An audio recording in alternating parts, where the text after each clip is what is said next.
Kata orang ada 5 jenis bahasa kasih atau love language. Apa aja? Kita akan belajar sama-sama di video ini.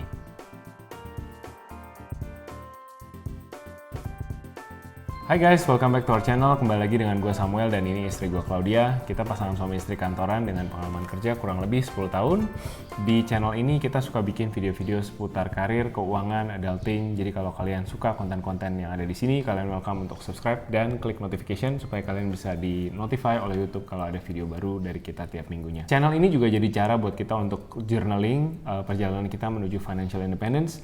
Kita saat ini video ini dibuat usianya 32 belum 33. Berjalan 33 dan menuju goal kita untuk bebas finansial di usia 35. Jadi kita akan ceritain juga tips-tips kita dan suka duka perjalanan kita menuju bebas finansial. Nah, mulai tahun 2022 ini kita punya tema bulanan. Di bulan Januari kemarin kan kita udah ngomongin soal keuangan, financial goal. Nah, di bulan Februari, bulan penuh kasih katanya, kita akan ngomongin soal relationship. Kita punya tema besar yaitu perfect relationship versus healthy relationship. Nah, sebelum kita lanjut ke videonya, buat kalian yang punya orang-orang terkasih yang ada di luar negeri, misalkan punya pacar, long distance relationship, atau punya anak yang lagi di sekolah di luar negeri, kita mau kenalin cara baru untuk ngirim uang ke luar negeri dengan cepat dan aman menggunakan Transfast. Transfast adalah institusi finansial penyelenggara transfer dana atau PTD berlisensi di Indonesia. Dalam kegiatannya, Transfast diawasi oleh Bank Indonesia sebagai institusi remitansi resmi. Selain oleh Bank Indonesia, Transfast juga beroperasi di bawah Pusat Pelaporan dan Analisis Transaksi Keuangan (PPATK), sudah terdaftar dan diawasi, jadi legalitasnya jelas ya guys. Ada 4 keunggulan dari Transfast. Yang pertama, biaya transaksinya murah, hanya 74.000 berapapun jumlah transaksinya. 2, uang bisa sampai di negara tujuan cepat, bahkan real time di beberapa negara. 3, aman karena sudah berlisensi di Bank Indonesia.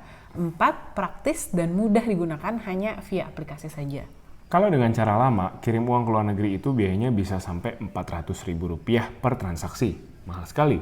Yuk kita sama-sama hitung bareng pengeluaran. Kalau misalkan kirim uang ke luar negeri sebulan sekali, berarti untuk biaya kirim uang ke luar negeri aja, biayanya doang ya guys, dalam 1 tahun bisa 4,8 juta. Kalau 3 tahun, Ya, berarti misalkan sekolah ya, anak sekolah nih, kan butuh 3 uang tahun. bulanan kan. Kalau 3 tahun berarti butuh 14,4 juta. Itu cuma buat bayar fee doang loh ya, bukan uangnya loh ya. Gede banget pastinya. Padahal uang segitu kalau diinvestasikan tiap bulan tentunya lumayan banget. Yuk cobain cara baru, kirim uang ke luar negeri bersama Transfast. Kirim uang ke luar negeri cepat, aman, dan pastinya makin cuan, Transfast jawabannya. Informasi lebih lanjut soal Transfast bisa kalian dapetin di description box di bawah. Kalian juga bisa pakai kode referral Samuel Ray untuk dapetin gratis biaya transaksi. Lumayan, 74.000 ya tadi ya. Lumayan, hanya dengan masukin nama saya. Sebut nama saya 3 kali. Ting. Oke, masuk ke topik. Nah, kita mau bahas di video kali ini tuh tentang love languages atau bahasa Indonesianya mungkin bahasa kasih. Nah, sebenarnya ini berasal dari sebuah buku yang ditulis udah cukup lama. Penulisnya namanya Gary Chapman. Bukunya lagi dipinjem ya, sorry. Bukunya lagi dipinjem, jadi kita nggak bisa tunjukin. Nanti kita ada, ya. tampilin aja di layar sampul bukunya kayak apa kalau kalian mau nyari. Nah, di dalam buku ini sebenarnya simpel bukunya gitu. Jadi menjelaskan tentang jenis-jenis bahasa kasih, love language bahasanya Pak Gary. Atau mungkin terjemahannya artinya adalah gimana sih cara kita nunjukin rasa sayang kita ke pasangan gitu. Karena seringkali misalkan suami merasa udah menunjukkan perhatian gitu ya, udah menunjukkan rasa sayang, tapi si istri nggak merasa diperhatiin atau nggak merasa disayang. Nah sebenarnya masalahnya itu bukannya suaminya yang nggak sayang atau istrinya yang terlalu demanding gitu. Kadang-kadang sesimpel bahasa kasihnya tuh beda aja gitu. Bedanya kayak gimana nanti kita jelasin gitu. Jadi mungkin apa yang akan kami share di video hari ini bisa membantu teman-teman nih, terutama yang udah punya pasangan. Yang belum punya pasangan tolong jangan dimatiin. Tunggu. Tenang ya, ini bisa buat bekal yang sangat berharga di kemudian hari. Sebenarnya bukan cuma ke pasangan doang sih ya. Love language ini tuh sebenarnya applicable ke semua orang. Misalkan ya kalau kamu di kantor, untuk kamu ke tim kamu gitu ya, ke bos kamu gitu, karena ke bos pun kita butuh membangun rasa percaya gitu ya, nggak bisa cuman kerja bener doang terus hubungan pribadinya tidak dibina, kan nggak mungkin juga ya gitu. Ataupun ya ke keluarga, ke anak, ke orang tua, ke saudara-saudara gitu. Jadi apa yang kita mau share hari ini pasti berguna buat teman-teman di setting manapun. Gitu. Jadi jangan dimatiin dulu buat yang single. Tenang. Oke. Nah jadi Gary bilang gitu, Gary Chapman bilang. Akrab ya, Gary bilang. Gary yang di SpongeBob ya, bukan? Gary yang di Running Man. Aduh tua banget. Kebutuhan emosional manusia itu yang paling dalam adalah kebutuhan untuk dikasihi, disayangi, ya kan? Kalau kita menikah, tentunya pasangan yang kita paling sayangi harusnya adalah pasangan kita. Jadi bukan pasangan tetangga ya, tapi pasangan kita sendiri bukan alat pancing atau sepeda gitu ya, itu bukan barang hidup benda mati, tapi pasangan kita. Nah, kalau kita disayangi oleh pasangan kita, dunia kita akan terasa wonderful, luar biasa gitu ya, senang, berbunga-bunga. Tapi kalau kita mulai drift apart nih, kita mulai jauh dalam pernikahan, kita nggak jaga nih api pernikahan kita, api cinta kita gitu ya, pernikahan akan mulai gelap seperti baju saya hari ini. Bukan cuma pernikahan ya, rasa gelap maksudnya ini mempengaruhi mood in general gitu ya kan. Kalau kita merasa kita disayang ya pasti kita happy gitu ya in general, tapi kalau kita merasa kita tertolak, nggak ada yang sayang kan pastinya sedih gitu ya, ada rasa minder dan sebagainya. Nah, biasanya tuh pasangan yang memutuskan untuk menikah itu biasanya tuh masih di dalam tahap euforia falling in love gitu ya, rasa-rasa masih berbunga-bunga, kepala di kaki-kaki di kepala gitu kan, dunia serasa milik berdua yang lain gitu. Kontrak. Iya. Nah tapi yang namanya perasaan itu seiring berjalannya waktu bisa luntur ya, maksudnya bisa jadi flat aja gitu. Mungkin di sini ada yang udah menikah 5 tahun, 10 tahun. Ada Amin di sini. Iya, jadi perasaan itu tuh tidak selalu reliable ya, tidak selalu konstan gitu, bisa naik turun gitu. Makanya ada yang bilang ada honeymoon phase gitu kan, masih masa-masa honeymoon gitu, maksudnya masih masa-masa lope-lopean gitu kan. Nah, kadang-kadang karena perasaan itu naik turun, honeymoon phase itu pun cepat atau lambat bisa berlalu gitu. Nah, mulai deh nih ya baru berasa gitu kan, ini orang kok cuek amat gitu kan, ini orang kok malas amat, nggak pernah bantuin, dan yang tadinya dunianya rasanya selalu berbunga-bunga mulai berasa ada bau-bau yang lain, bau-bau pip-pip kucing gitu kan. Ya maksudnya anyway seperti itu ya gitu, maksudnya jadi ya pernikahan yang tadinya dibangun dengan perasaan cinta-cinta gitu kan, seiring berjalannya waktu perasaan cinta-cinta itu bisa up and down gitu ya. Jadi pas itu udah perasaan cinta-cinta itu udah mulai luntur, quote unquote gitu ya, disitulah mulai kita merasa jenuh atau mulai banyak konflik pernikahannya, mulai merasa nggak cocok gitu. Tapi apakah benar pernikahan itu harus senantiasa berdasarkan perasaan yang bisa up and down itu? Nah, jadi makanya kita percaya bahwa perasaan itu penting dalam pernikahan gitu ya, tapi kita harus kelola gitu, kita harus jaga supaya perasaan lope-lope tadi itu tetap ada gitu. Nah, gimana cara jaganya?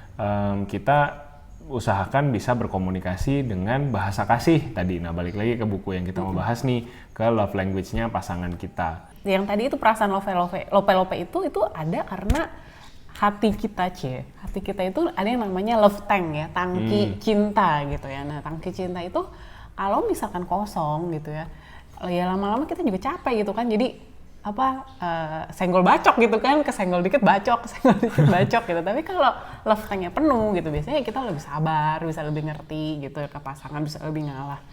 Ya makanya yang namanya pernikahan pasti nggak ada yang sempurna lah, pasti yang namanya dua manusia yang tidak sempurna menikah gitu, hidup sama-sama, ya pasti pernikahannya pun nggak akan ada yang pernikahan sempurna ya, tapi yang ada pernikahan yang sehat. Maksudnya yang sehat itu ya saling komunikasi, saling komitmen, dan saling berusaha untuk mengisi tangki cinta pasangan masing-masing itu biar sama-sama merasa saling dicintai gitu.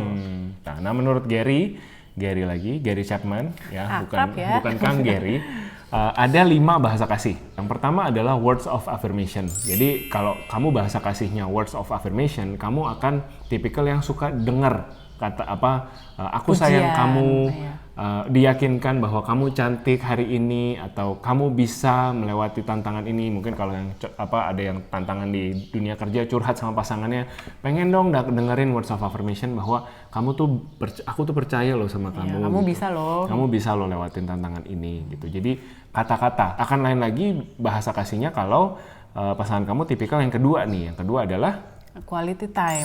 Nah ini quality time itu maksudnya ya itu spending time sama-sama ya, menghabiskan waktu bersama-sama berdua gitu ya, bisa ngobrol, curhat dari hati ke hati. Maksudnya kadang-kadang juga bukan ngobrol ya, misalkan sekedar nonton bareng gitu, atau misalkan sekedar ke pantai nonton sunset bareng gitu ya. Romantis ya Bu. Susah, nggak ada pantai di Tangsel. Susah. Ya anyway ya kalau di drakor kan kayak gitulah ya. Jadi kalau misalnya kita cukup nonton TV aja, sunset di TV. Ya tapi maksudnya itu ya, spending time berduaan gitu kalau quality time. Oke. Nah, selanjutnya ada yang ketiga yaitu receiving gifts. Jadi memberi dan menerima hadiah. Nah, hadiahnya ini bisa hadiah yang dibeli, bisa juga hadiah yang dibuat gitu ya. Misalkan kalau gue dulu waktu pacaran lumayan giving gifts ya.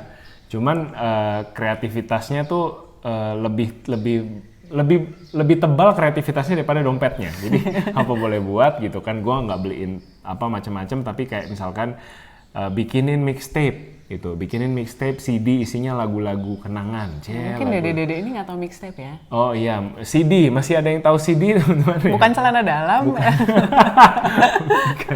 Bukan celana dalam, CD, compact disc, isinya musik, lagu di dalam gitu. Nah, kalau angkatan di belakang gue lagi pakai kaset. Nah, buat yang nggak tahu kaset silakan googling. Kaset itu bukan yang di rumah ya, bukan? Kaset kaki.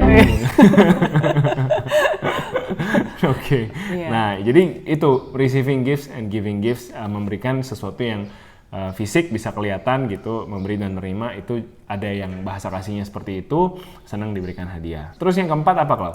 Yang keempat itu acts of service gitu. Jadi itu maksudnya action bantuin gitu ya. Jadi misalkan kalau udah berumah tangga ya, misalkan ya bantuin cuci piring, bantuin sapu, bantuin pel gitu. Jadi ngebantu action gitu ya. Melayani pasangan. Melayani. Oh iya. Mungkin ya. Ya mungkin yang terjemput ya bisa act of service. Oke. Yang kelima adalah physical touch. Jadi ya kayak digandeng tangannya, twing. Digandeng tangannya, dipeluk gitu ya. Ya physical touch, bersentuhan secara fisik. Itu bahasa kasih yang kelima. Oke. Nah, dari 5 bahasa kasih ini, aku lebih yang pertama, yaitu words of affirmation, dan yang kedua, quality time. Jadi aku senang spend time bareng sama Clau, dan aku senang kalau dapet kata-kata I love you atau I believe in you gitu. Jadi kalau aku punya masalah di kantor, aku cerita sama Clau bisa kasih aku mungkin nggak selalu kasih solusi, tapi kasih assurance, memberikan aku rasa yakin bahwa dia sayang aku dan dia percaya bahwa aku pasti bisa melalui ini semuanya dengan baik-baik saja gitu. Nah tadi itu kan Sam words of affirmation dan quality time. Di awal-awal hubungan kami, terus terang saya kesulitan gitu ya untuk memberikan terutama words of affirmation gitu. Karena lagi-lagi background keluarga saya bukan yang tipe bilang I love you, I'm proud of you, nggak pernah gitu ya. In fact orang tua saya nggak pernah ngomong itu gitu. Ya tapi gimana dong? Maksudnya ini pasangan butuh gitu tangki cintanya, love tanknya diisi oleh words of affirmation gitu kan. Ya itu that's the least we can do for our spouse gitu ya. Udah jadinya berusaha walaupun awal-awalnya awkward ya, latihan terus jadinya ya terbiasa gitu. Nah kalau sebaliknya saya itu setelah di-assess gitu atau mengisi tesnya, nah itu ternyata saya love language-nya adalah quality time dan acts of service gitu. Saya pikir dulu saya love language-nya adalah receiving gift dan itu salah besar gitu. Itu sering itu awal-awal itu sering banget jadi bahan berantem gitu ya. Iya, sayanya appreciate gitu lah usahanya Sam, tapi secara jujur saya nggak happy gitu. Jadinya malah sayang kan usahanya Sam sia-sia, uangnya Sam yang udah di-spend sia-sia gitu. Sayanya nggak happy gitu. Sayanya nggak merasa dicintai gitu. Acts of service ini juga sesuatu yang baru buat aku karena aku ya growing up dengan segala media dan film-film romantis yang aku tonton gitu ya, yang namanya memberikan hadiah dan menyayangi itu ya dengan ya memberikan hadiah dan bilang I love you gitu kan. Cuman kalau Klau ternyata ada model begini, ternyata yang modelnya ya jangan cuma di bibir saja, cintamu jangan di bibir saja, tapi lakukanlah, buktikan gitu kan. Buktikanlah kepadaku dengan bantuin aku dong ngepel, bantuin aku dong nyapu rumah, bantuin aku dong cuci piring. Kalau ada piring kering di cucian diangkatin dong, masukin lemari. Bantuin aku masukin laundry, antar jemput Hana gitu. Jadi melihat aku bergerak dan in a way be of service ya, be of service to the family gitu ya. Kalau melihat aku seperti itu, dia merasa dicintai. Jadi dia merasa aku hadir secara person untuk keluarga ini. Jadi begitu ya. Jadi karena ada 5 love language gitu, kalau kamu sama pasangan merasa ini nggak cocok gitu, jangan cepet-cepet merasa nggak cocok dulu gitu. Bisa jadi ini sesimpel, ya bilang simpel ya simpel gitu, tapi ternyata efeknya luar biasa gitu ya. Tapi ya sesimpel masalah komunikasi love language gitu, love language yang tidak tersampaikan dengan baik. Gimana cara cari taunya? Oke, gimana cara cari taunya? Kalian bisa klik di 5lovelanguages.com. Ini website resminya Gary Chapman, bisa free, bisa tes gratis ya di situ ya. Buat cowok, buat cewek. Buat cowok, buat cewek kalian bisa tes di situ. Dan setelah dites ternyata hasilnya cocok nggak atau nggak cocok gitu ya, atau mau cerita-cerita yang lain boleh banget komen di bawah atau juga kirim email ke kita di sini untuk sharing-sharing cerita kalian lebih lanjut. Ya. Dan yang terakhir yang paling penting nih, kalau udah ambil tes, udah tahu love language-nya pasangan itu apa, jangan lupa dipraktekin ya. Tadi itu ya memang kadang-kadang kita nggak gampang gitu ya, karena ya kayak kita belajar dalam ya semua bahasa hal baru baru ya namanya. Kalau bahasa baru kan pasti di lidah ya nggak biasa gitu, masih kaku. Tapi kalau kita merasa orang ini penting, kita respect sama orang ini, kita mau spend time sama orang ini, mau orang ini happy, ya kita do our part. Kita kasih effort kita untuk kita belajar love language-nya orang tersebut. Gitu. Dua-duanya ya, jangan satu arah doang. Tentunya. Otagai, mutual. Oke, thank you so much for watching. As always, stay safe, stay healthy. Lagi banyak kasus COVID ya di luar sana. Mudah-mudahan teman-teman bisa tetap jaga kesehatan, jaga protokol kesehatan, dan sampai ketemu di video kita yang selanjutnya. Thank you, bye-bye.